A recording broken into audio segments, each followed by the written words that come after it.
Hello and welcome to the All Walks of Life podcast. I know we're a little late, but that's fine, I guess. Hopefully, everyone's doing well today. I'm really looking forward to my conversation with Naveen today. Naveen Cano is a video creator and the co-founder of Out of Syllabus Productions. I'm really looking forward to this conversation. I hope you guys are as well. So, without further ado, I will add him to the call, and yeah, we'll go ahead with our conversation. Hey, Hey Naveen, everyone, welcome to your welcome to the All Walks of Life podcast. A pleasure having you on. thank you so much for having me, man. We're looking forward to this. Yeah. So I know you did. I was listening to another conversation you had. I think it was on the Big Gay podcast. So Yeah, you sort of are well versed with this space in that sense. Then, I mean, I like to talk. My favorite hobby is giving advice and advice that I never use, by the way. But yeah, I'm very comfortable with the medium. yeah. Oh, what do you think it presents? Because this is something I wanted to get into. Because for the people who Yeah. don't know, you are a video creator. So Right. something really I wanted to perhaps start this conversation off with is that what do you think the video platform in that sense offers that is different to say the other platforms? Because of the richness of video that, and there's so many people who sort of in the modern day consume video in whatever way, shape, or form, whatever platform it may be. It Mhm. may be long form conversations or it could be TikToks as well. Like, what do you think the Right. video format presents to individuals? In the sense, videos for the internet in general, right? Yeah, or like, you know, how we have like relationships with books, relationships with Oh, right. movies. Okay. Okay. Is Videos as a whole. Okay. yeah. So for me, why the whole reason I got into video was in essence, I have things in my head that I want to say, right? And there are many ways you can tell these stories or these ideas. You can become a writer, painter, musician, whatever it is. There's so many art forms. But for me, videos, one thing I like seeing things visually and gaining knowledge from it. Although I do listen to a lot of audiobooks and music and etc. It's a completely different feeling when you visually see something and gain knowledge from it. Sometimes it's not just for knowledge; it's just entertainment. But I think the medium particularly appealed to me because one, it's a lot of fun shooting something and seeing your vision come to life, seeing your ideas come to life on a screen is a different feeling for me. Although I've tried my hand at music and let's say writing, uh, not that it wasn't fun. It was just not as engaging to me as seeing something visually come up on screen. So And so I think a lot of people learn better visually as well. If you see in schools and institutes, they start displaying a lot of things rather than just verbally telling them. so what So was like yeah, the initial thing? What was like the initial thing that drew you towards video? Was it just the visual sort of right. format that it was, or were there like some particular things that Hmm. you saw, some video creators, some filmmakers Right, right. sort of drew inspiration that, acha, this is something I want to make? Yeah. So growing up, I spent a lot of my time on the internet. Yeah, a lot of free time, when, especially like during the school summer holidays and whatnot. So I think most of my time was on YouTube at that time, and this was like the initial days of YouTube when like Niga Higa, I think Smosh, these upcoming brands which are now like huge channels on YouTube. At the time they were like 100K, probably lower than that. So and these guys at the time were making very simple videos, not highly produced work, but they were putting across such unconventional ideas, stuff you think about in your bedroom, but they are actually putting it to use and making a video about it. And people at that time were so accustomed to watching things on the TV, broadcast medium, and like films in general, where it was such polished content that in over a period of time, it starts to become fake. And in contrast to that, seeing this kind of stuff come up on the internet, uh, it was uh, it was a different experience again. So in essence, I always knew I wanted to entertain in some format, but when I saw that people were actually like making not necessarily a living, the that whole aspect of like making this your career was not even on my mind at the time. Just the fact that people were actually having fun doing this, and like it's not abnormal. I mean, it's not like looked down upon to make ideas uh, for the internet, because at that time it was like, what are you doing wasting your time putting up these stupid ass videos on the internet? But now it's like, it's not, I would not to say that it's the cool thing, but like it's accepted, and like it's a fun process and process. And yeah, I think just watching people grow, start off with something simple, just putting up videos online, and grow into something completely different, like getting into film and getting into like hosting people like you are. It's just a different journey altogether, which was appealing to me.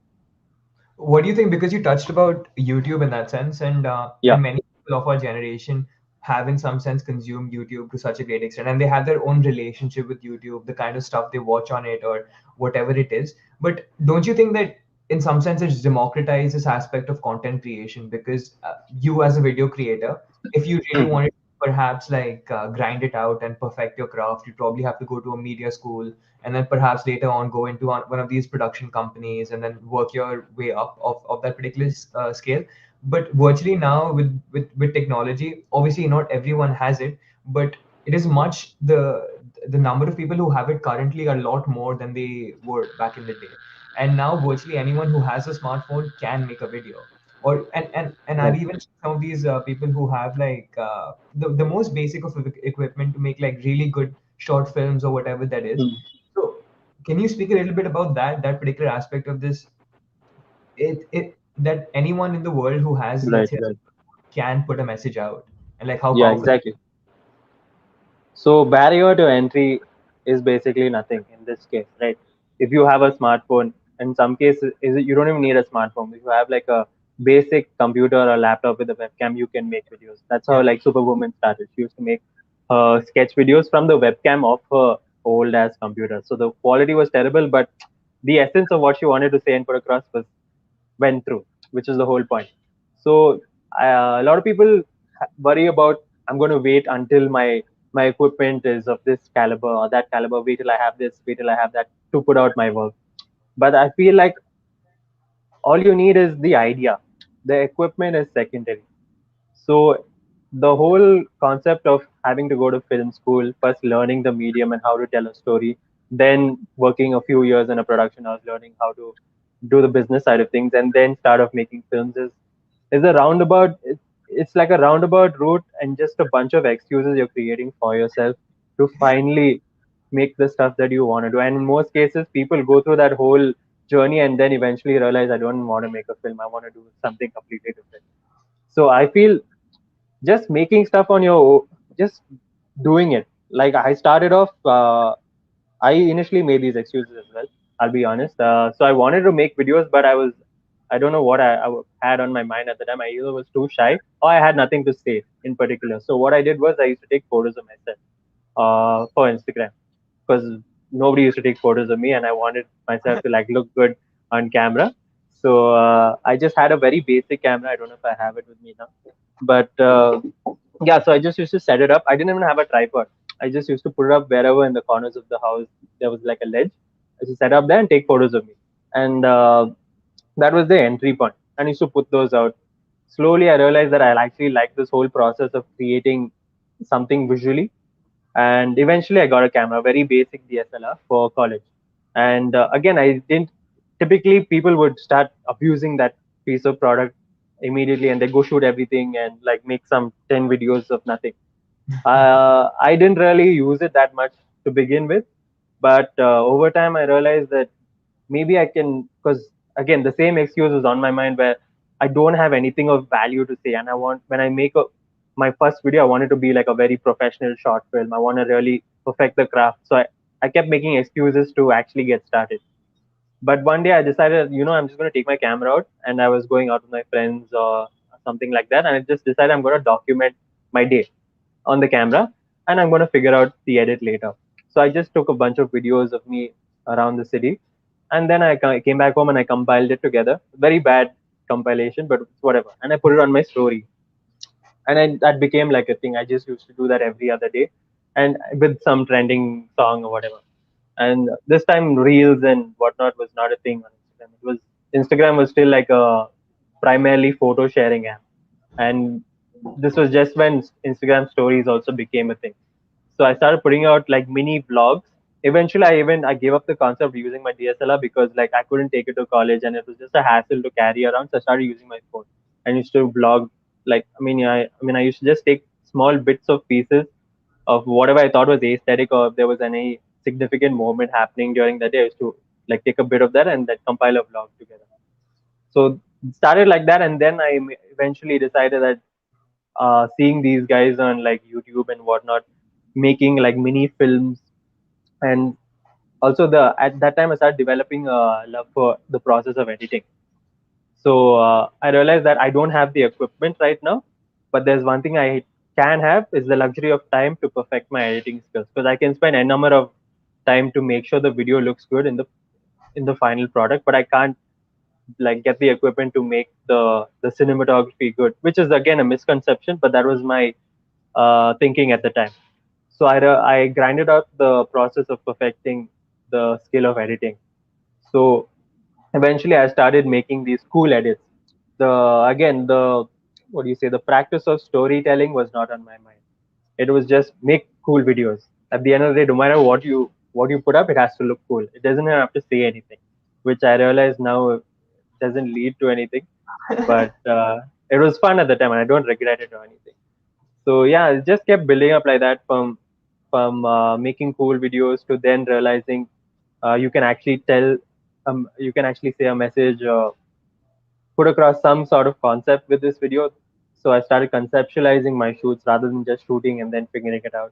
Then I started involving my friends, because like the whole it started to get, although I like shooting alone and making stuff for myself by myself, the real fun is when it's a collaborative project and you get people involved. So then I started getting my friends there, and it was an excuse to spend time with my friends as well. So from working with my friends to a little more professional work, so then my first client, and it eventually led to what it is now. But it all started with actually just getting started, rather than making excuses. Yeah, you touched upon this point that like you just put your hand at it. Like you just started off Yeah, making videos, however they may be, however unprofessional some may call it or whatever. It's just yeah, you're just playing around with it. You're just having fun and seeing where it goes. Because I wouldn't say that there isn't, let's say, a space for technical education. I think there is a space for like film school, of course, those kind of yeah, things. But many times I've also seen that people also get shoehorned into the particular way, let's say a professor is teaching you, or perhaps the people the content they're consuming, or the way they want to sort of look at the process simply because they've been trained in that particular way. Whereas sometimes, and this is not always the case, sometimes the people who perhaps are from a different industry, different discipline, and when they try their hand at particular, let's say, video creation, their particular take on that particular approach is totally different, and sometimes mhm, very novel and fresh that perhaps the industry hasn't seen before. So, like, what do you think about that in itself? Like, obviously, like you would say people should go to film school, but that shouldn't become a barrier in terms of like knowing the like just creating videos. mhm. No, actually, I never went to film school. My course was a media course. It was a very general course. Filmmaking was a small part of it, but I mean, by the time I reached that part of my semester to learn filmmaking, I had already somewhat knew everything they had already taught. It was just kind of a revision. So I didn't really learn anything in my course with regards to filmmaking.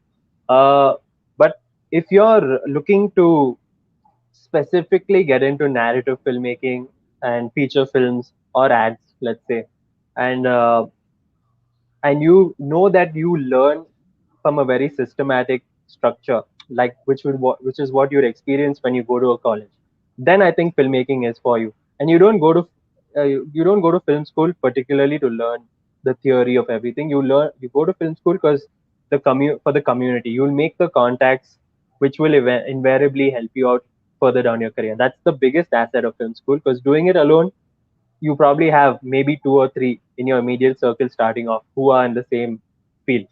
But when you go to film school, you're immediately put into that huge community, and you grow together, and your growth rate is much faster. But the reason most people, I say, shouldn't go to film school is it's not that you're self-taught. The opposite of going to film school is being self-taught. For me, I always tell people I'm a YouTube graduate, because everything I've learned is from like small bits and pieces of YouTube. You can always learn specific things, because if you go to film school, it's a wide genre of things, and half the things you don't even want to know. It doesn't interest you at all. But using the internet, you can learn specific pieces of information which you're interested in. and figure out the rest on your own. And not only that, just consuming pieces of work, not necessarily film, but just art for different art forms, music, writing and paintings, whatever. It kind of affects you subconsciously and it influences you, and that invariably shows in your art form. So I'd say film school or not, there's no right or wrong, but I think you'll find a very different style of filmmaking and content creation in general from someone who has gone through a systematic structured learning, which is film school, and someone who has figured it out on their own. The end product would be completely different, even if they were given the same task of how to present something. Saying So that, yeah, why haven't you put up any of your stuff on YouTube then? Like, I mean, I have seen Hmm. a couple of videos that are there, but Yeah, yeah, where haven't you put more of an emphasis on, let's say, a longer, not really long format, but let's say short videos, like 5 to 10 minutes videos, whereas you've sort of concentrated your effort more on, let's say, Instagram and that right. particular. Like, why is that? Is that just how you are right now in the space of wanting to create those kind of videos? Yeah, I mean, initially I was thinking of YouTube, but for me, at least currently at the moment, I feel like I have more eyes on Instagram because for me, there's no point in putting so much effort into my videos if nobody's watching. And if you're someone who genuinely just likes to create for yourself, that's Mhm. totally fine and you can put it out wherever you want. It doesn't matter if people see it or not. But for me, it's not like I'm creating for other people, but seeing people react to my work is part of the process and it further pushes me. It's not like I'm playing for the gallery or anything. I make stuff for myself, but I need people to see that so that I know that what I'm doing is actually of worth something, if that makes any sense. Reason why Instagram instead of YouTube is because YouTube promotes a longer format of content. I know there's YouTube Shorts, and I'm thinking of just putting up the same stuff for that I make on Instagram for YouTube. I don't think I have the time to make separate content for YouTube and Instagram. But why I don't make longer format videos for now is because one, time constraint, and I've noticed for myself, my interest when it comes to projects is very short. I can work on a specific project for a maximum of 2 weeks. So, and my videos, even though if it's a 1 minute or sometimes even lesser than that, it can take up to 2 weeks depending on my time and how I schedule it out. So if I have to shoot, let's say the ideal time limit on YouTube is like 10 to 15 minutes. If I take so long to just make 1 minute, you can imagine how long I take to make a 10-minute video. You can make the argument that I can put out a different format on YouTube, like a format where I'm talking to the camera, which would invariably lead to a longer video, which is possible, but at the moment it doesn't interest me. There are Yeah. times when I think about it, like I want to make a short film or I want to make just a mini documentary of some sorts, which means it's going to be a longer format. But I've noticed over time, I sit on the idea, but over a week or so, my interest depletes. I feel this will change though over time. Like I think my interest will go from shorter format to longer format. I just want to work on one project for like let's say 6 7 months, and I'd be satisfied. But for now, I prefer working on smaller projects and putting out more work than like spending so much time and then just making like one video a month. Because I So, also feel like the feedback loop is very important. When you make a lot of content in a shorter period of time, you have more feedback coming in. So you grow more taking in that feedback. As opposed to making three solid short films in like 1 year, your feedback loop for that is a lot lesser and you grow lesser. So again, so it depends on what stage you are in. Yeah, no, fair enough. Something I wanted to ask you about this particular question is that, and you mentioned that the shorter format currently right now interests you much more. There's much of a feedback loop that's there.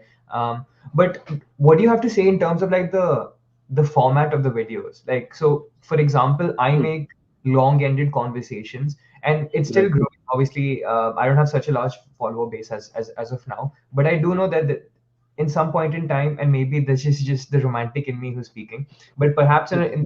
in the future there will be a time where people will sort of move towards long form conversations. right now i No, sort of for yeah, right now I yeah. sort of see Sorry, you were saying.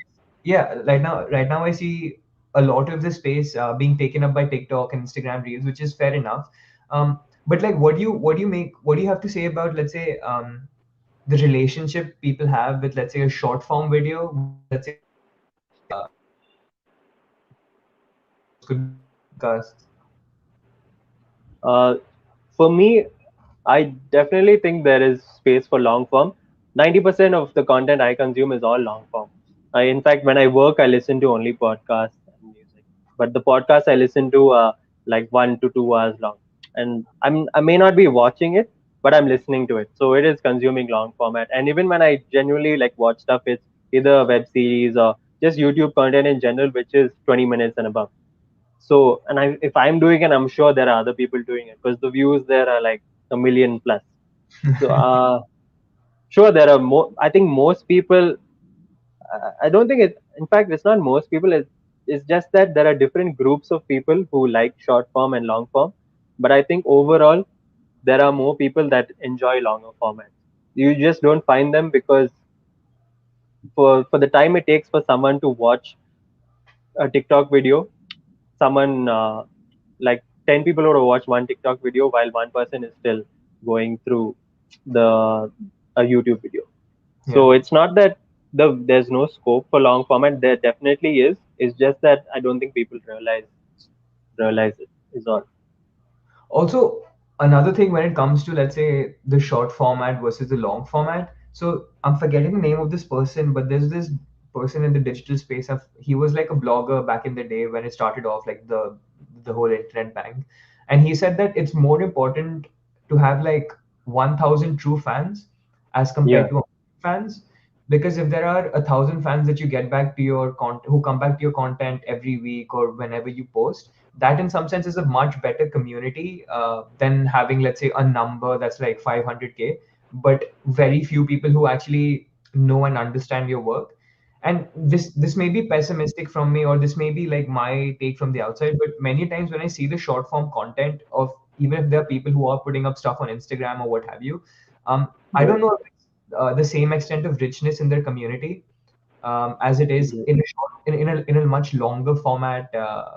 If a person's producing much longer format, however much their communities may be smaller. Do you see Right. that when you get short format, or what are your general thoughts around this? For me, I would if I had to choose between like a million followers, but like only let's say 20% of that views my videos, or a solid 10,000 people who genuinely like my content and keep coming back, I'd choose definitely choose the 10,000. Because at the end of the day, it's for me it's the fulfillment and the knowledge that I am actually connecting with people. The number alone doesn't like excite me. It's just the fact that I'm seeing people react to it and generally connect with what I'm making is what makes it all worth it. So obviously, if there are 100,000 people that really connect with my work, then it's obviously better than 10K. But I get what you mean. Like, Yeah, I think even when you see, also going back to what you had asked before, when you see people make longer format content, I think your bond with them grows. You connect with them a lot more as opposed to just seeing small like 5-second bits of this random guy in different parts of your day. You don't feel that much of a connection as opposed to sitting with someone for such a long period of time and watching their stuff. You start to develop a bond when you watch it again and again. So yeah, for me, I completely agree with what was said. I think a true audience is a lot more valued than as compared to, I won't say a fake following, but a disingenuine following. Plus, I so think in terms of the business aspect of things, if you ever want to monetize your content, 10,000 people genuinely watching your videos will lead to a lot more revenue than like although you have like a million views, but only 90% of them watch the first 5-6 seconds and then clicked away. yeah, yeah. You would generate a lot less revenue that So way. there's a question that's come up on the chat. I think you've answered it, but just so we go through it again, I guess. Do you feel that just learning the theory helps? Because in the end of the day, you have your own style, right? So I guess you Yeah. have talked about this in some sense, but do you feel like, obviously you mentioned that the technical knowledge is important, But do you feel that if there is someone who does go to, let's say, film school, media school, and all those kind of Yeah, things, yeah, is learning the theory, but in some sense can look beyond what's simply there in the lecture room, and can also um, think for himself, or think that there is perhaps something that's beyond this and can create something novel. So perhaps have both those things inculcated. right. I'm not sure when he said theory if he meant the history of like cinema or visual medium in general, or if he meant like the theory of the technical aspects of how to produce videos, like the cameras, the settings, whatnot. The latter, if you're talking about the technical side of things, it obviously helps. And I think you don't necessarily have to go to film school to learn that. You'll probably like figure it out on your own. And there's plenty of knowledge Yeah. currently on the internet to help you out with that. If you meant the prior, that is the history of the art form in general, I think if you, for me, I'll take myself as an example. I've become a lot more interested in the history of like Hollywood and the original filmmakers now that I've been putting things into practice, rather as opposed to when I was in school and taught the same thing, because I'm being forced to learn it for marks. But now that I'm doing things on my own, become genuinely interested in the history and how it used to be done and how it can be done now and where the future is heading. And I've genuinely bought books and started reading up about it, and I find it a lot more interesting now. In terms of how that helps, I think one, it's just fascinating to see where things were and where things are headed and how much we've progressed in general. And it all and a lot of the times you figure solutions for present day situations in your work from the past, because there are a lot of simple solutions for things, and you don't have to like what do you say, complicate things unnecessarily. It's really nice to see someone like uh, there's this very famous Japanese director. I forgot his full name. Akira something starts with M, the second name, but whatever. Seeing his art form being inculcated into modern creators is is is a completely different take, but you can see the inspiration being taken from them. So when you make the effort to learn the past, you can take bits and pieces of their work and incorporate it into yours, because you know their art form works. There's something that clicks, which is the reason why they're so successful with their art form. Someone You saying don't someone saying Kurosawa. Is that the name? Kurosawa, yeah, correct, correct. Suraj knows all the all the deeds when it comes to this kind of stuff. But yeah, Yeah. So Suraj, yeah. so Sorry, continue. what I could take from that question was that when you're talking about these aspects of reaching out, let's say it could be on YouTube, it could be on the internet, it could be getting old books that that you are interested in. That in itself could be your aspect, your way of educating yourself in that particular subject area, right? It doesn't Yeah, always have to be the institutionalized way of going to a particular institution, attending these classes, and only then are you sort of in tune of how you can sort of work your way around things. As you mentioned, you're like very much taught through YouTube and like just experimenting with your own mhm, content. And what I sort of see the role of the university is where learning occurs. And many of the right, times people enroll into courses and aren't really interested in the subject matter. And where the real learning is actually happening is on platforms like YouTube or the internet, where people can access just whatever they're interested in, right? So right, that itself can act as that boat of theory where you can sort of pick from. right. Learning doesn't necessarily have to be in the Yeah. form of an institute. Learning is learning regardless of how you go about it. I think just the only thing you'd probably benefit from doing it through an institute is there is someone to hold you accountable. Whereas doing it the unconventional way is there's no one telling you that you have to learn these things. You kind of have to force yourself to do it, or rather, not force yourself, because then you're probably not going to enjoy it as much. You just have to kind of teach yourself things along the way and figure out if it's something you're genuinely interested in, if that Yeah. makes sense. No, it does. So I was watching your conversation on the Big Gig podcast, and something I took away from that was, so there's a question where the host asks you that why is it that you're only, let's say, focusing currently on the corporate space or something of Hmm. that sort, or not only the corporate space, but that's also an aspect of your creative process.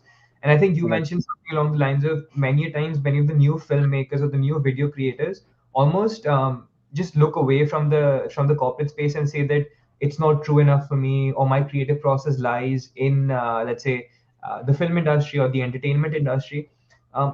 But what I could sort of take away from that, from your thing, was that creating change can happen in any sort of format. So it doesn't matter if it's the advertising format that you are working on. You can create it in a process where your art can flourish even through that particular corporate space. Yeah.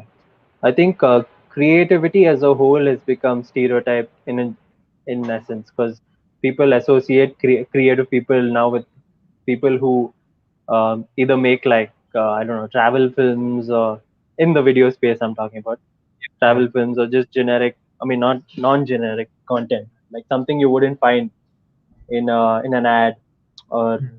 a film. Um, but I think for one, as I mentioned there as well, taking up corporate work or any other uh, generic work, let's say, is a lot less taxing on my mind. So it's not that I don't like the work; it's just that it's a good break.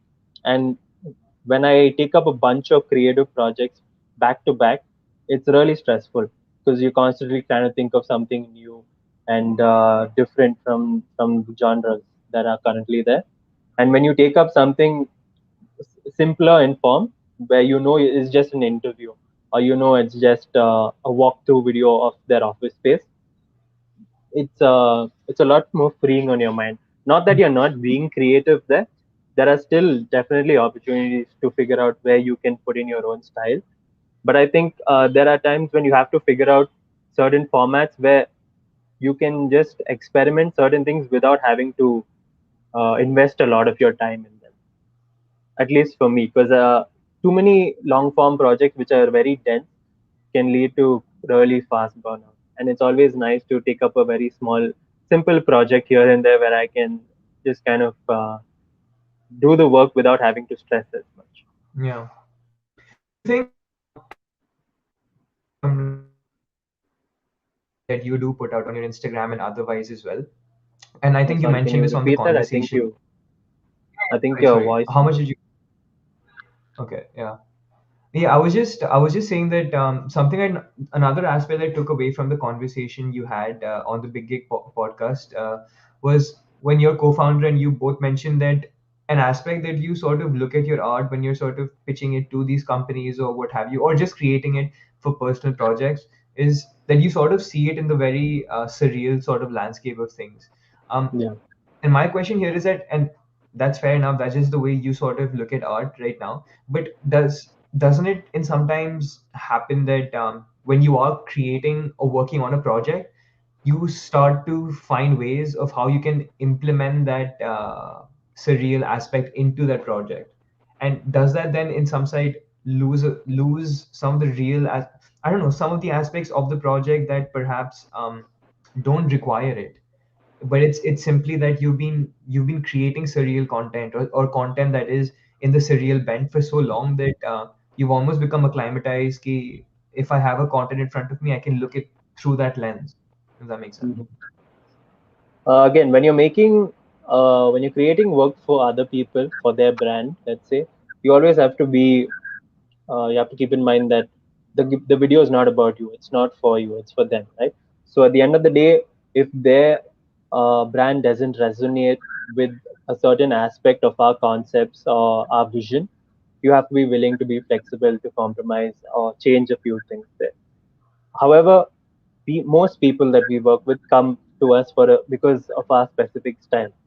uh, it's not that we've intentionally developed a certain style. It's just sort of happened. And I mean, it's fine. I mean, it's not that we're although it's nice to have people just come to us and ask us to try and create something very different. uh, the fact that they come to us with a specific style in demand means that we don't have to worry about things like, oh, will this work for the company or will that work, because they themselves have come to us knowing that this is what we want, right? So in that sense, the surreal aspect of things usually works out for us. There have been times when the client has said, I don't think this is the direction we want to take, and we kind of tone it back and we look at other things. But overall, I think people coming to us are coming with the intention of taking their brand in this sort of direction. But even otherwise, like, is that the way you want to create art? Like, and Hmm. what I'm talking about right now is perhaps not for the corporate space, just for the manner in which you look at your creative process. Is that how you'd want, let's say, other people to sort of see you? Is in that sort of boat, or would you want to be sort of open that these are some films that I do make, or these are some Hmm. videos that I make, which are of a surreal bent, but I can also make, let's say, stuff that is reality, or stuff that is Right, documentary, or stuff that is right, whatever. right, for sure. I think we don't intentionally try to put across our ideas in a specific sort of genre. I think it just happens. Like we subconsciously just kind of tend Hmm. to take that direction because it just comes naturally for us. Uh, there are times when we want to create something completely different, and we know that it probably won't go do as well on social media because it's so different from what people have been accustomed to seeing from it. But at the end of the day, for me at least, it's about having fun with the process and just making stuff that I genuinely enjoy. So if there's ever a time where I want to try something completely different, I'm more than game for it. And I think doing things completely different every once in a while teaches you a lot more, which you can incorporate into the styles and the things that you already know you can do. So yeah, in that sense, I don't think I intentionally try to create a narrative for myself. I think it just unconditionally happens over Yeah. time, So and I'm totally open to like that changing over the years. yeah. And I think the only way, because, and that's just human nature, and it's not just with, let's say, people who are creating films or whatever. It's just human nature, because if we've been looking at the world through a particular lens, that just becomes our lens. So for someone to come and give us like a new pair of glasses to say that, acha, there is another totally different way of interpreting this, is like unseen to us, because evolutionarily we've just been so successful with this process. So Hmm. why change it, right? Exactly. I mean, I, I'm very flexible with the direction I'm taking in terms of the style and the just overall themes.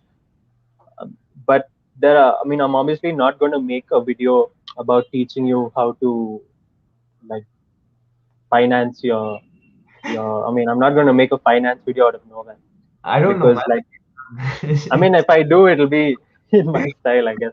I don't know. But if like today I make a video about sex, tomorrow I'm not going to make a video about like the education system and stuff like that. So in some ways, I try to keep it all in one circle. But I think I don't have to make a conscious effort to do that because my interests are in Exactly. general Yeah. in a specific area. No, that's fair enough. I mean, I think this sort of links into this particular question that I did have, is that so many times, and there are many filmmakers, many creatives who sort of speak about this aspect that when they create art, so there are some people who say that I create my films or I create my art simply for the fact that it's art and this is the way I want it to be. And I don't Mm, really care about the message that it brings out or how people may mm, interpret it, because that's a second order thing almost.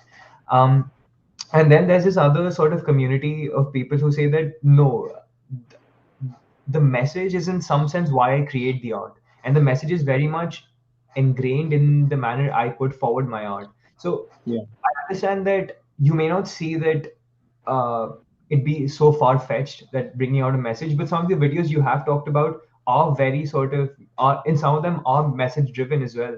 So is that in some sense a precondition? So you think that, acha, this is something I want to put out, and how do I then fit it into a video? Or do you just create a video and then if there's a message that comes out, great. If that Mhm. doesn't, then that's fine as well. Yeah. So I was having this similar conversation with someone recently. For me personally, at the end of the day, like when I've reached my deathbed and I've finished like my career, I want to look back at my work and see that I have put across some sort of a message or meaningful work. I can die in peace when I know that I have created one piece of work which will stand the test of time. Your Mughal Yeah, Azam, like your yeah, something like that. Yeah. exactly. So the only way, in my opinion, the only way I can create something of value which will hold itself for such a long period of time is when I when that piece of work has some sort of message or some meaning to it, which even maybe not intentionally, like I'm not specifically saying I have to make a movie about like poverty or something.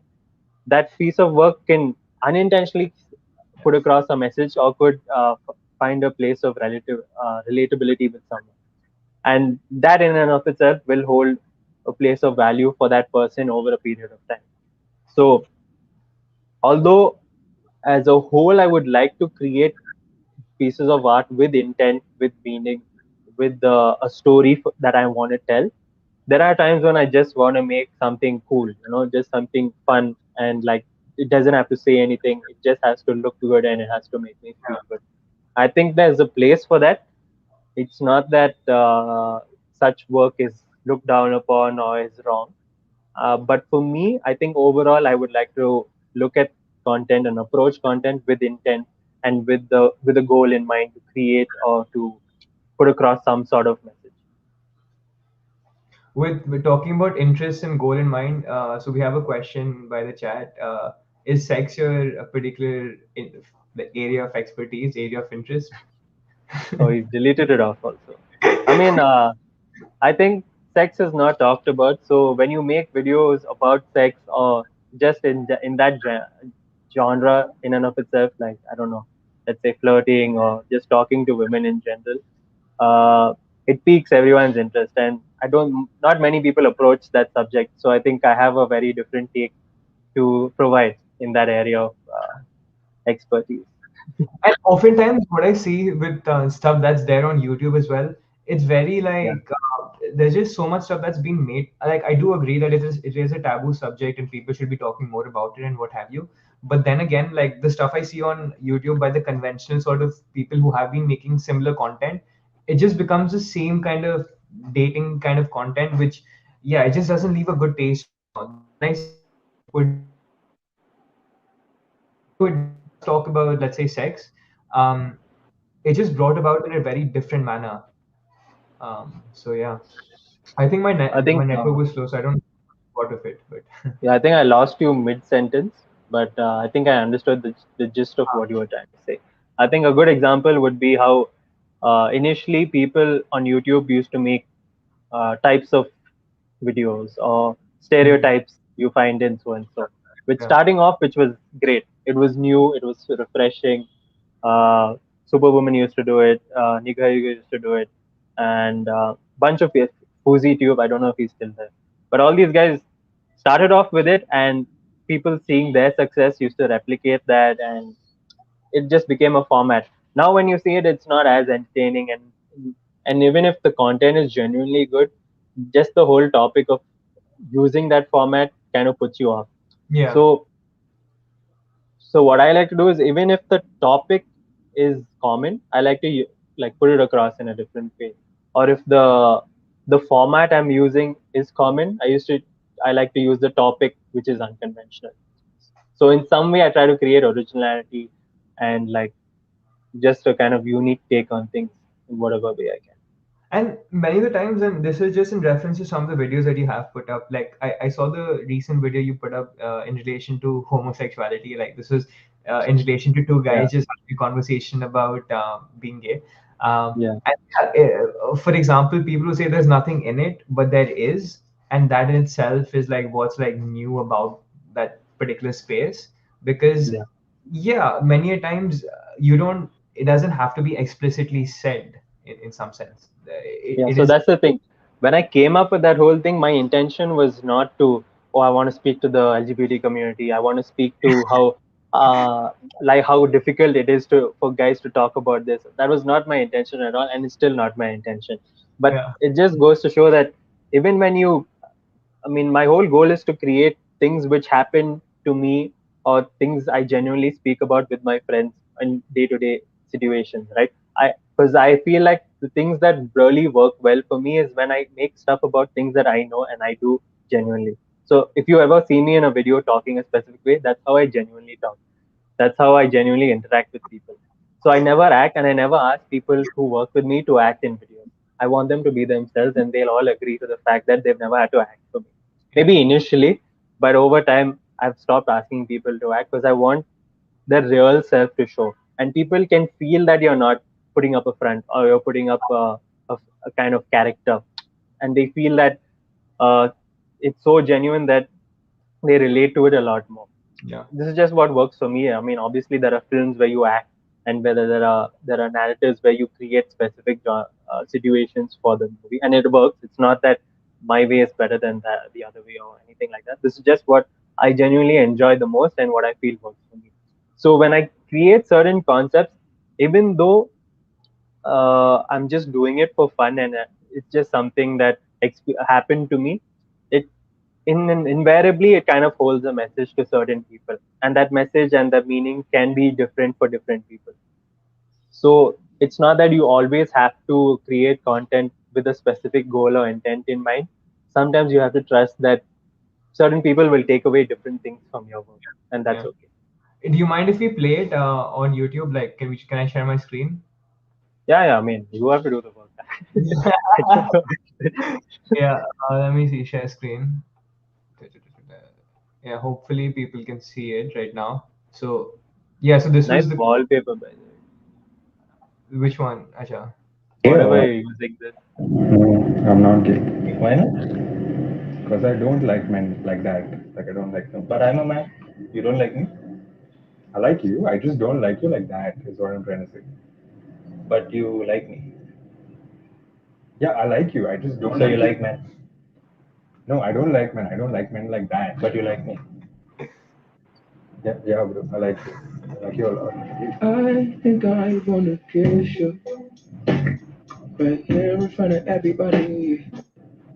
Keep Yeah, on so your. another reason why I wanted to do it was because I wanted to test out like filming on a car and how it would look. I wanted to, so I have very different reasons for why I do certain pieces of content. Cinematography for some. Sometimes I just want to practice filming in certain locations. Sometimes I just want to practice editing things in a certain way. But they invariably become something else to other people, which I'm very open to. And So, just seeing how that plays out in and of itself is part of the journey, and it's fun for so me. you mentioned this aspect ki, many a times people like it because you're genuine in the way you're sort of putting out the content. You aren't putting up an act, or it's At actually least how. I hope. At least I hope that's how people feel. Uh, Yeah, I yeah. don't know for sure. That's just how I think it works in my mind, but I could be very wrong. You tell me. I mean, But I do think I do think that's true because and this is just my take from it, that the content that does stick on YouTube, and perhaps I'd say more on YouTube, is when people are genuine. And even I think with Instagram creators as well, who are really really big, I think it's about the fact that it's not, even if they're creating like reels, it's not simply that you see them for 15 seconds and then they're gone, but in right. those 15 seconds you're able to sort of you're able to connect with them in some sense. And I was having this conversation with Jackie Tucker, who works at Filter Copy. He's a screenwriter there. And he was really asking me about this particular aspect, that why is it that, let's say in the YouTube space, many of the individual creators are doing much better than, let's say, the production companies like Filter Copy, like some of these other companies, East India Company, I don't know if they're still around, or some of these other places. And what I could take away is that because there's less of a friction between you and the creator in some sense, because you know that creator is simply on the other side with perhaps a tripod and an iPhone or whatever, but that's raw, Mhm. that's them in some sense. Whereas if it's a production company, or however much we may like it or not, there are just layers that get added, so there are more people, there's more friction, so you lose that aspect of authenticity. Do you see that? Do Yeah, you see that with like stuff that does stick on the internet and stuff that doesn't? yeah. I think I've noticed how production houses are so used to sort of scripting out their whole like videos and films in general, their Yeah, project. It's so dramatized that they sort of they're kind of looking for authenticity now, and because they're so unaccustomed to producing that kind of work, they look for people who can help them in that sense. So they go to people on Instagram who are making putting themselves out as who they are. and you see them on ads portraying certain kind of characters. So the I think, and also when I personally watch people online, I feel much better connection, and I'm a lot more likely to click on their videos and again and keep watching their work when I know that they're being genuine online.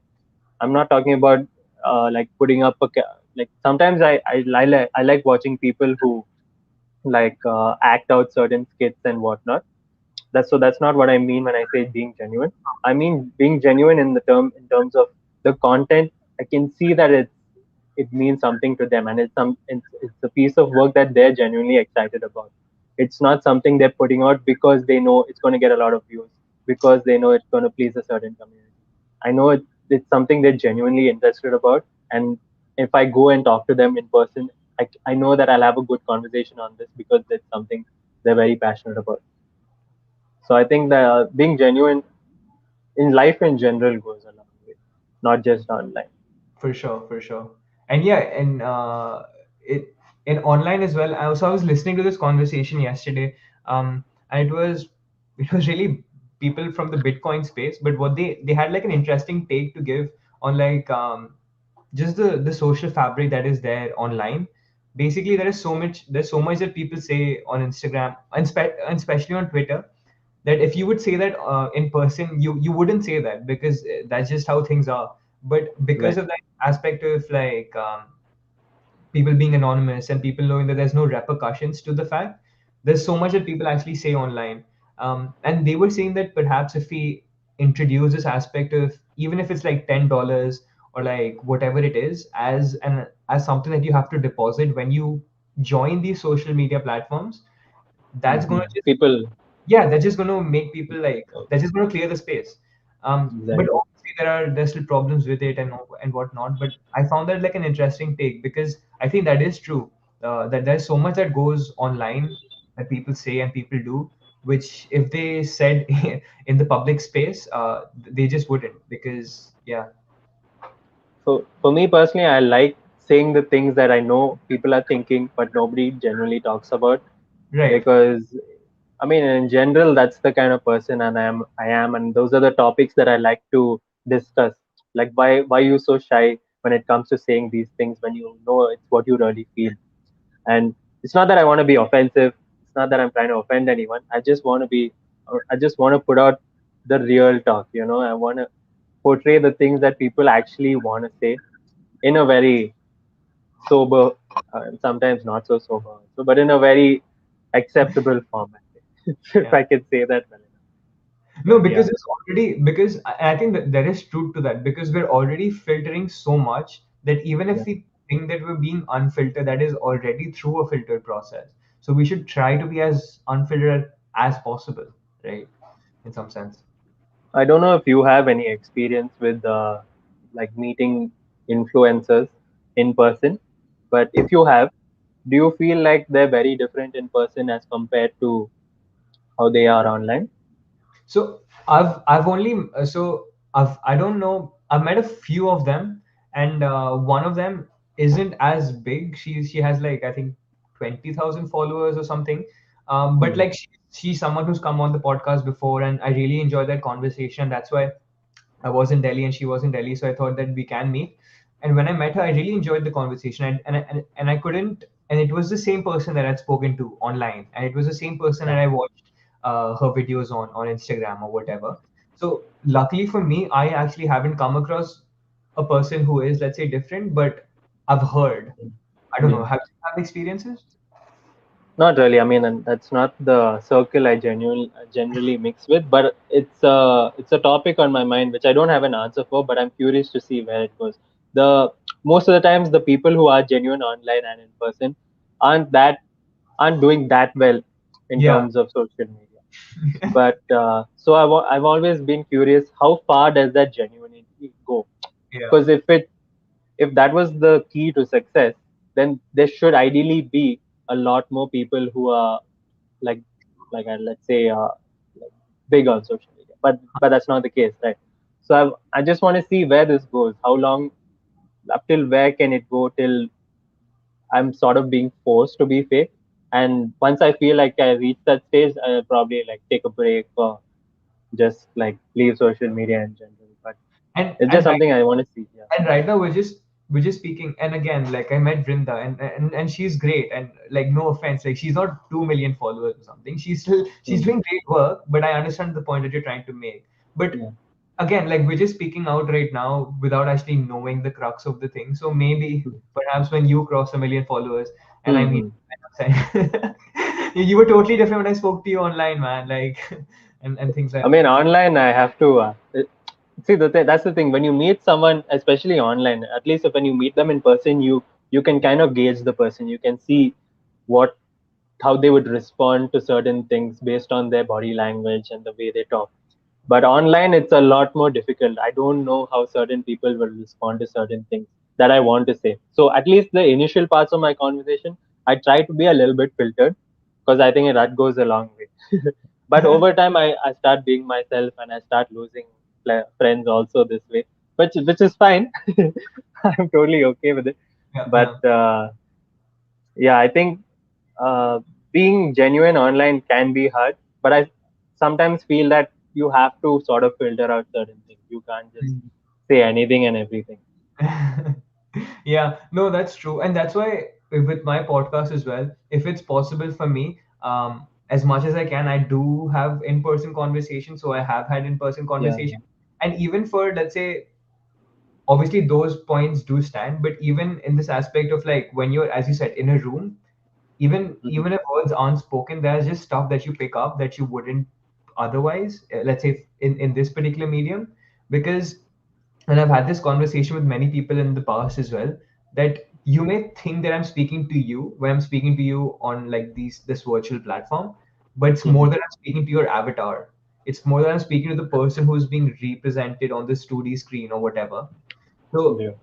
and and again, like the way social media is engineered as well is that we only sort of see the personality of you that you want to put out in some sense. Um, so that in itself is like really tricky waters to talk, because you are portraying a self that you'd want to be put out. Yeah. Not that it's a wrong thing. Also, I feel like a lot of people become a sort of put off from let's say, how do I say this, they're deterred from kind of creating an image of themselves on social media because they feel like it's the wrong way to go about it. But sometimes, I mean, if you want to showcase yourself in a specific way, I think it's fine. I mean, I don't see anything wrong with it. If you want to show people online that let's say you're very, I'm trying to figure out how to say this without like offending anyone. That's my biggest, it's my biggest stress with podcasts and just interviews in general. I don't want to offend anyone, and then freaking later See, down the road they'll pick up this bit of my interview and say, "Naveen, you said this. Now what the hell, man?" but you have to sort of walk that path, right? Because the way modern society is, Hmm. you cannot take offense at everything, and literally anything that comes out of your mouth Yeah, is inevitably going to offend someone or some identity or some group, something of yeah. that sort.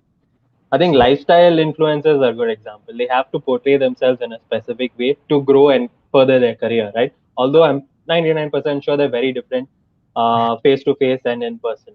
And I think that's okay. If you're genuinely interested in building a career in lifestyle and you want to build that sort of persona, that's totally fine. It's not like you're cheating anyone or anything. But for me, and I think for most creators, genuinity is something that they feel most comfortable with and putting themselves across. And it's what does better for them also statistically over time. yeah. Something else that, like, just to add to that was that, for example, there are social media profiles, and as I said, that people only put out stuff that they want to put out. In some sense, you do see that in modern society as well. Like, for example, you wouldn't go to someone to say that something bad happened to you. That's like very odd. Like people, even if you bump into someone on the street and they ask you how are you or whatever, you say, yeah, I'm fine, I'm good, I'm this. Yeah, fine, yeah, Very odd for people to sort of bring out something that they're struggling with or something of that sort. So exactly. why are we to It's a sort of, good yeah. it's a good experiment to try. Like the next time someone asks me how I'm doing, even if I'm doing well, I'm gonna say, yeah, I mean I could be doing better, but what are you gonna do about it? It's Yeah, yeah, a yeah. good experiment to try. No, yeah. I mean, and many times it's only asked as this frivolous question, just to get that icebreaker done, because they don't really want to know how you're doing. They just Yeah. it's just hi or whatever. So Which is why I feel whenever I make content, which is when let's take for this last video for example, there is no conversation in there where I'm like, hey Kirtan, so how's your day, how's this going, so I heard you're gay, and I just start off with the main topic.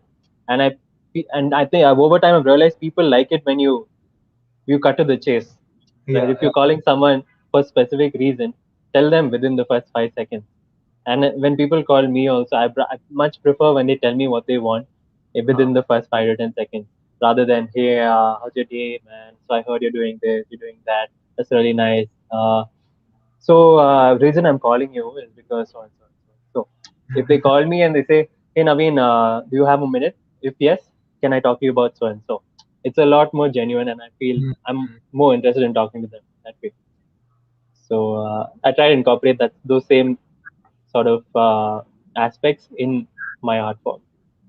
So there's a question on genuinity. So there's ABV plus. I don't really know what your real name is, but I'm guessing I'm going with that today. That's Abhishek, my co-founder. Oh, okay, okay. I actually did listen to your conversation with like I did Yeah. listen to Abhishek quite a bit in that conversation. So he does say that is there any price of like yeah, is there any cost of compromising on genuinity? I think you lose out on a larger audience, at least initially, in my opinion. If you put out a video about on a phone review, let's say, but you give your honest reviews, you probably lose a majority of the people who are coming for Mhm. that video. But the people who do stay are going to stay for a much longer time along your journey. I mean, so initially, I think the price to pay is just reach and engagement and overall viewership on your content and your art form. But I think in the long run, it pays off, Yeah, and that small group of people will grow slowly, and eventually to whatever following it is. yeah. No, I think that's true. Um, Sort of another topic I really wanted to talk to you about was like, so you are a co-founder, as I did mention, of Out of Syllabus Productions. I wanted to ask you about this particular project because, like, I think you're breaking off again. You'll have to repeat. I'm sorry, yeah, yeah. I was just saying that you're the co-founder of Out of Syllabus Productions. Yeah, So, what was it like building that particular brand up? Because I did listen to you on that particular podcast saying that you guys were just fresh out of college, and then this was college. Yeah. yeah, this was like yeah, it was like very much Silicon Valley esque vibes. Obviously, you guys are based out of Mhm. Bangalore as well, Yeah. so it all fits in. But yeah, what was that stuff like?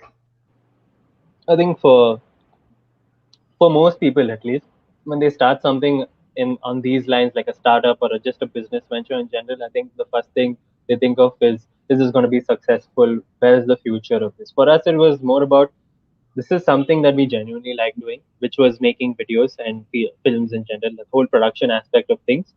So if that's what we like doing, and this is something we want to do for the rest of our lives, it's only natural that we sort of build a company around it.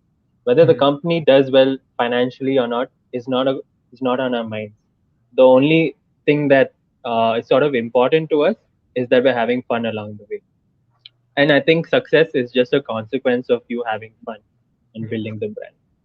So the alternative to that would be to join other production houses. And both of us had already worked for other companies prior to starting on syllabus, obviously. And so we knew that creating, although it's the same field of work, like making films in general, we knew that for us, we need to be at the forefront of things. We need to be the ones calling the shots to genuinely enjoy the experience. So it was only natural that we start this whole journey of outer syllabus.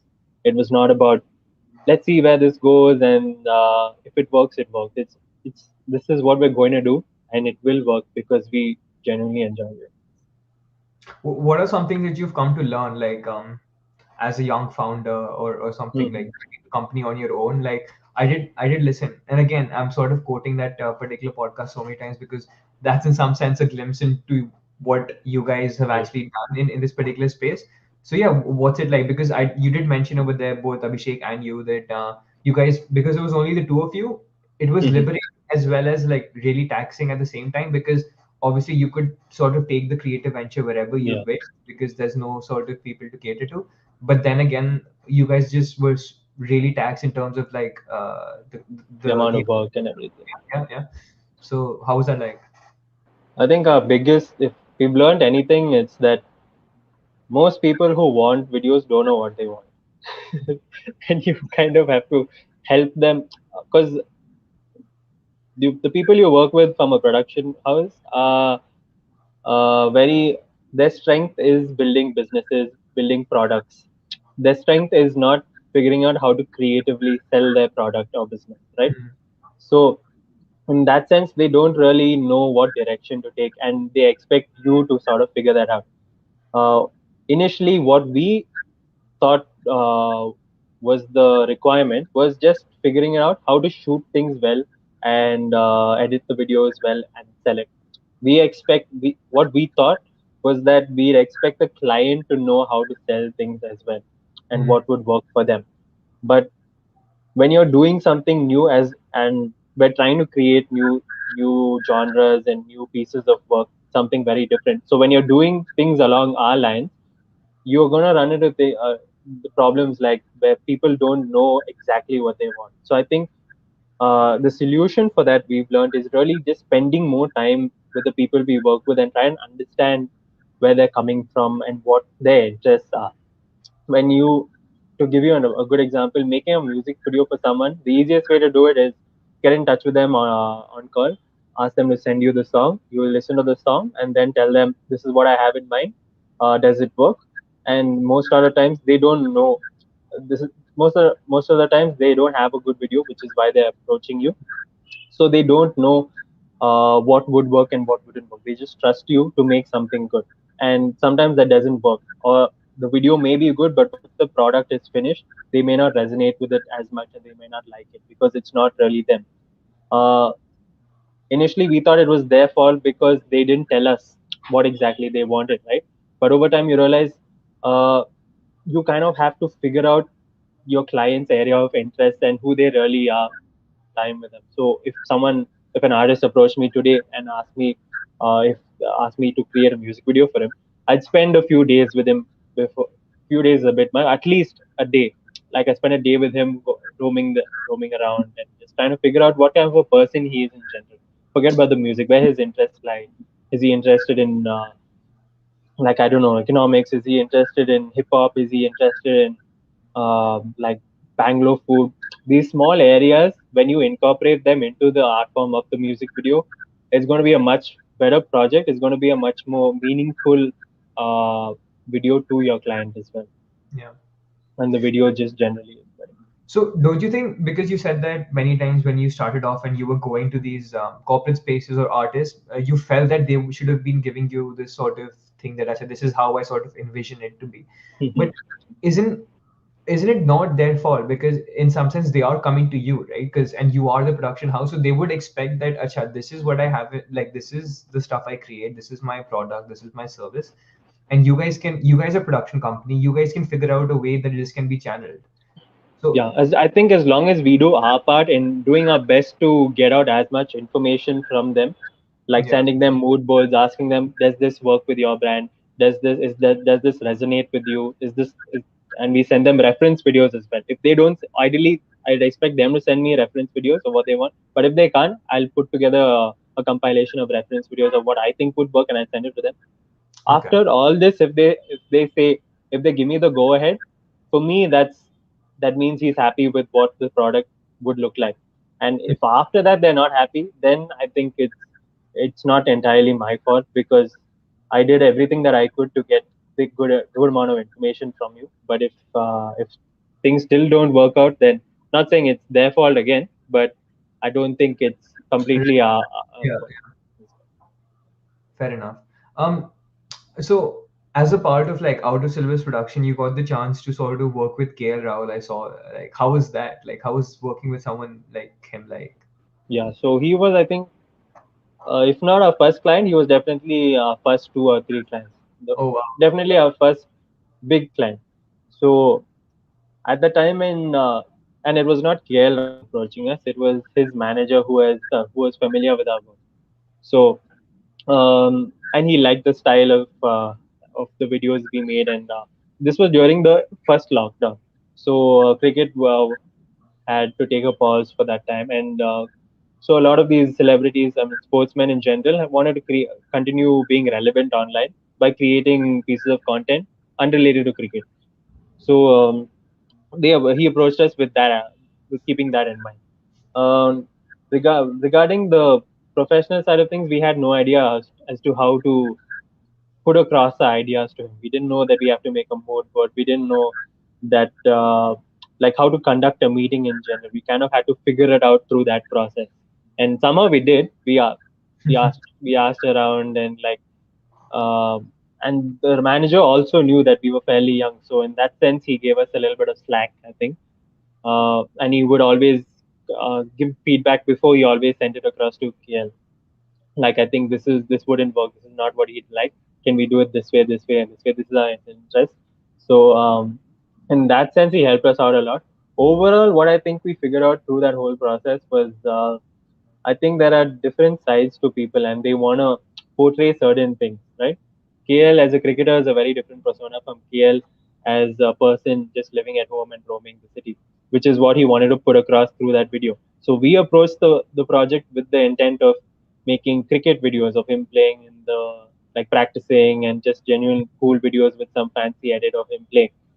But when we spoke to him, we realized that this is not the kind of persona he wanted to put out. And if we had just gone and made the videos, he'd be very unhappy with the product, because this is not what he wanted. So because we spent time with him one day trying to understand where his interests were, and what exactly he wanted to say with the videos, then we could figure out that maybe we could make a video with his dog and him just walking around the apartment. We could make a video of him just driving around the city. We could make one of him just sitting in his apartment doing different things, because Yeah. that's he wants to show the real him when he's not playing in the on the field. So the fact that, I mean, learning, if there's anything we learned, was realizing that you have to sit down and understand your client before you actually put down things to paper, and you have to be flexible with your concepts as well, because it's a collaborative project at the end of the day. Even if you're the one doing the work with shooting and editing, you have to understand that they have to put across their feedback and their input in your concepts as well. Yeah, we have another question that's come in the chat, and I think this is something you guys did touch about in that particular conversation. But like, how did that particular aspect of growing the business start off?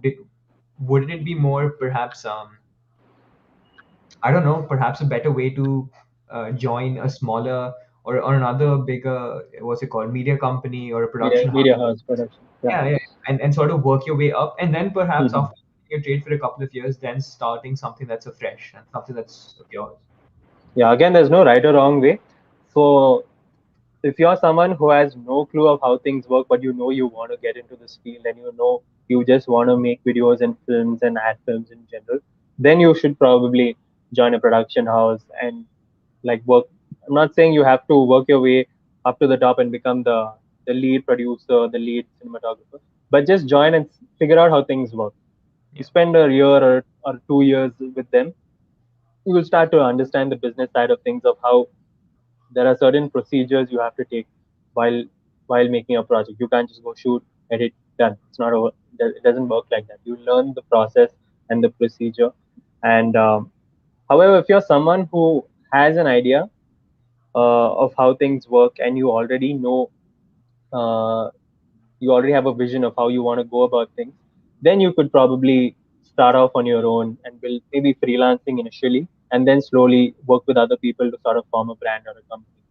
In my case, I was midway between both. I had a good idea of how videos were made during college in and of itself. I had no idea about the business side of things, but I had worked with Under 25 as an intern with them, and prior to Under 25, Under 25 is a media house, not a production house. But prior to them, I had worked with two or three other production houses. So I had a good idea, not the best idea, but I knew that I didn't want to spend any more of my time working for other production houses because I didn't want to make content which I genuinely had no interest in. Yeah. Because working under other production houses, you don't have much of a say in the projects you take up. Some production houses give you the freedom to take up what you want, which is great, but not all. And the ones I had worked with, I had a decent amount of flexibility, but over time there was so much work that I just had to take it up, and I didn't have much creative input to provide. So I realized that I don't want to waste any more of my time working with other people when I can be making my own stuff, producing videos for the clients that I personally want to take up in. So in that sense, and I think Abhi felt the same way at that point of time. So which is why we took up the direction of forming a brand on our own and figuring it out from there. Has that led you in some ways to sort of concede on some of the creative, as like a creator in some of the projects that you've had to work on that because as you said it's a two-way process, so there would be a way that you would vision the sort of video to come out and how you would like it to be, but then again it's not only about you in some sense because you are Mhm. catering to a client, and then there is a client who would want it to be in a certain manner. So has there been instances where you have like felt that it's not entirely how I'd want it to be, but I can understand because of where we're working and etc. You mean by me working directly with a client, as in it's my client, or do you mean me working as part of some other production house and working on a project that they're working? So, as for outer syllabus productions, when Okay, you okay, approach clients and those kind of things, you guys are making videos, you guys are making yeah. creatives. Um, Again, like I said, most clients approach us because they want our specific style of things. But sometimes people just want they don't come to us for that. They just want a video done, and then we provide a kind of mood deck uh, or a concept note relaying what we have in mind. Sometimes it's completely different from what they wanted, and it's their job to tell us that and communicate, not just saying that we don't like this, do something else. But a good client would tell you, okay, these are the things we don't like, these are what we'd like to incorporate, and this is how we'd like to go about it. But it's all if they don't know what they want, it's always good to have a good base, a starting point. So providing that initial concept note, that initial mood deck and everything gives them a place to start build on, and now they know, okay, this is not what we want, actually this is what I want. And then you can sort of revise your concept and make sure you so the whole it's a whole collaborative process before we eventually start shooting. So yeah, there are definitely compromises we have to make on certain aspects of the production. Like we want to do, let's say, this scene, but it doesn't resonate with the client. We'll have to either alter the scene or remove it completely and restart the whole the narrative. But I mean that's just part of the job, and if you're not willing to be that flexible, it'll be very difficult for you to grow your client base. Because even the most creative brands that you see online, let's say like Apple with the way they produce their ads, I don't know, Cred is a good example. Cred, the way yeah, they script their ads. For an outsider, they might think, okay, I really want to work with these guys. Whatever I pitch, they're going to take it up. And you think that's how it works. But once you start working with these clients, you realize that even they have their set of requirements that need to be met, regardless of how unconventional the concept is. And you have to kind of work with them to put together something entirely different. If you don't enjoy that process of working with other people, it'll be very difficult for you to grow in the future. So it's kind of a must to enjoy that whole collaborative process of the back and forth. Sometimes there are things that it is upsetting that you can't do in a specific project, but over time it's okay. And a lot of the times I've realized that in the long run, I think it was good that the clients provided these specific pieces of input that because it makes the project better when I look back at it, as opposed to how I envisioned it in the beginning. I realized that sometimes, most of the time, we didn't really focus on selling the product, and the client would put his input as to how to go about things to make the whole video focused on the actual objective, which is selling a product, selling a brand. So in yeah. a way, it's a good thing. So, something that comes to mind, don't you think there's something like really beautiful even if it's looking at ads, that if you do create it really well, because there's just some iconic ads from back in the day, be it with Coca-Cola, be it with like Apple that you mentioned, even Cred, the stuff they're making right now is really cool. So like, don't you feel that there is like a space that with you and your client, let's say, who you are working with, if there is that sort of synergy, and then you can sort of come up with something like a video of that sort, it can have like a lasting impact even on like, I don't know, on like the country, on like where that particular company is based or what have you, because of how powerful, as I said, video is in some sense, and it is going to go Yeah. on TV, right? So Yeah, we always try and pitch to certain, not just every client, only to clients we feel things would work with. We try and pitch a larger sort of concept of video, which would invariably lead to more things. Like if a client approaches us for 3 reels, but we feel like the brand can do so much more and can yeah. create a bigger impact, we'll pitch uh, like a whole ad campaign in and of itself, which is one video. In terms of content, it's lesser, like a 1 minute video, like a 1 minute ad, but the impact an ad can have as opposed to 3 reels is a lot more. So we'll Mhm. always try our best to put across these concepts. Like we do whatever we can, but at the end of the day, if the client doesn't want to take these up, it's their choice. There are obviously good clients that we build relationships with over time, there where we can actually pitch certain projects that we want to do with them. Like let's say there's a restaurant that we work with for a long time. Initially, we can't just walk up to them and say we want to do a documentary about this restaurant. But over time, 3 4 months working with them, they're happy with our work, we're happy with theirs. They don't necessarily doesn't necessarily have to be them approaching us every time they want work done. We can approach them with a proof of concept that hey, this is what we can do. We can build this campaign around you, and it'll be a great sort of a video that will circulate the internet. There, I think they'll be a lot more open to such ideas once that relationship is built, rather than being the approaching when they approach you the first time. Putting across such ideas can be a bit jarring for them unless they're coming to you knowing that this is what your strengths are, which I think again over time as your brand grows, if you become synonymous for creating revolutionary ads, let's say ads that are just unconventional, I think brands will come up to you and say, "Hey, we want an ad. I mean, we want something more than an ad. Do you have any ideas as to how we can build something together?" Yeah, It all depends on the narrative you want to create for yourself. that's pretty interesting. We've been speaking in the realm of like out of syllabus, and that's been really nice. But like just bringing it back to like your creative process, like I'd be really interested if you could sort of throw some kind of like knowledge on which what's some creators on YouTube that you do enjoy. I think you broke away mid sentence, but tell me if what I'm expecting is correct. You asked me if to explain my Like process and what I. I was talking about who are some YouTube Okay. creators that you do look like who do you Okay. consume? Okay. Okay. Cool. Again, I don't. Again, I don't think I have any specific creators that I'm very inspired by. They're always. It's just more of pieces of work by creators that resonate with me and that I try and incorporate into my work as well. But if I had to choose someone, again, it happens in phases for me. There are phases where I follow a specific creator online for like a week or a month, and then I get bored of them, and then I move on. And I mean that's normal. It's not like it's a bad or good thing.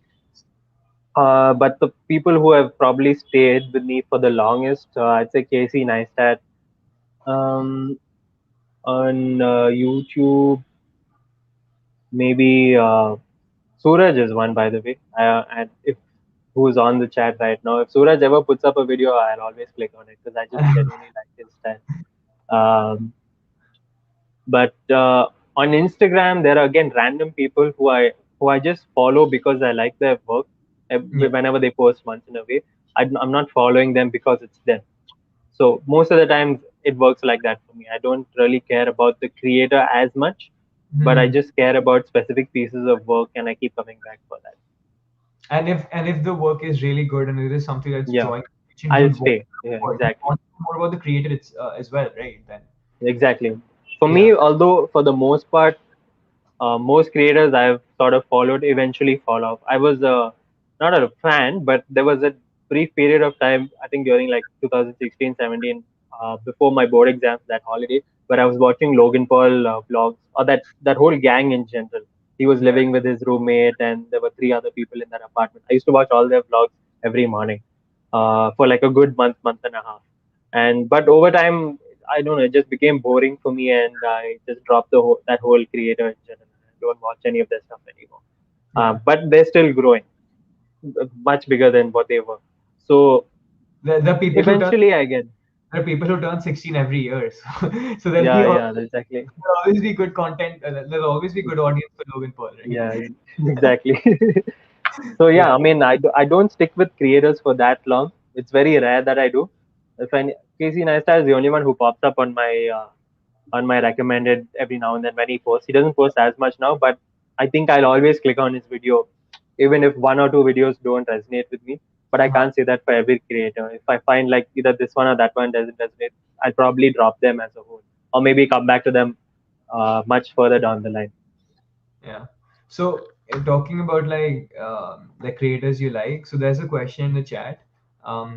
If there's a dream artist you'd like to make a music video for, who would it be? No such artist at the moment because my music genre, my taste in music keeps changing every day. Which I mean, I like all genres of music, like from metal to rock to like hip hop to lo-fi, jazz, whatever. I like all of it.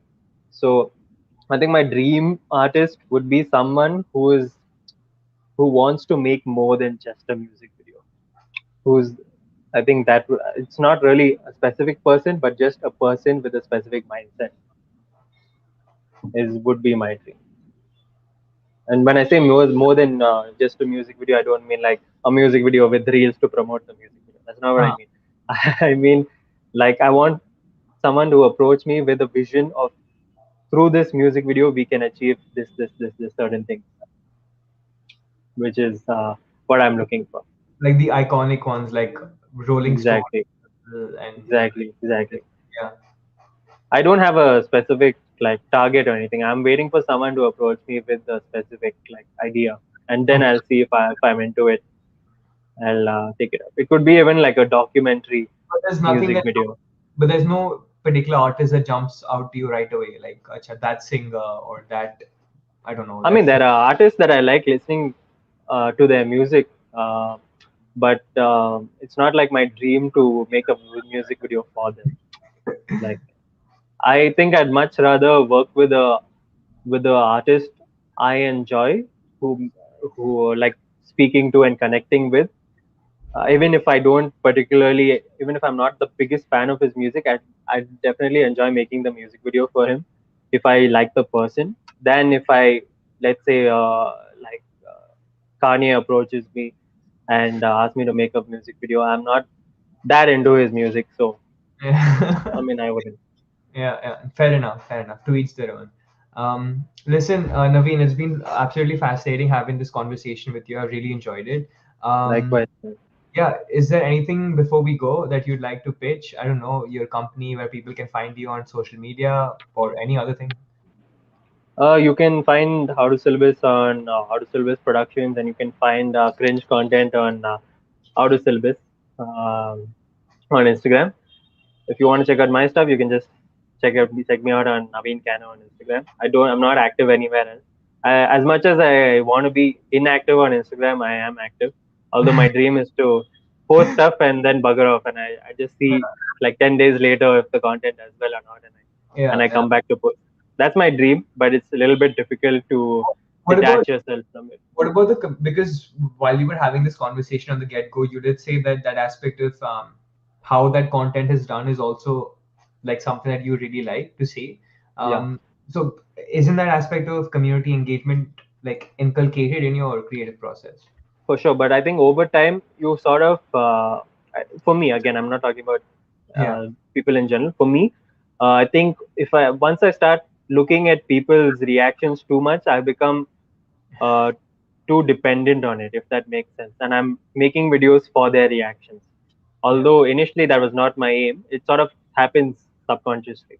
And so I've always noticed this over time, and my videos also start to become less me because I'm hoping for certain reactions. So I make videos based on that. Uh, So over time, I would like to, my ideal way of running things would be to make a piece of work, post it, leave the platform, and come back just 2 3 days later, see if it's doing well or not for like within the 5 6 minutes, and then leave again, and then work on something else. That would be ideal, but it's very difficult to do that. I know. So yes, I like people seeing, commenting, sharing this and that, but I don't want that to have a hold on me. Yeah, yeah, Is yeah. my intent. Fair enough, So Naveen. I'd like to have this conversation sometime again in the future, perhaps in for person. sure, for sure. Yeah. All the best, Yeah. and Thank see you you so again. much, man. Thank Bye. you for having me again. It's a great Oh, no, it's for, yeah.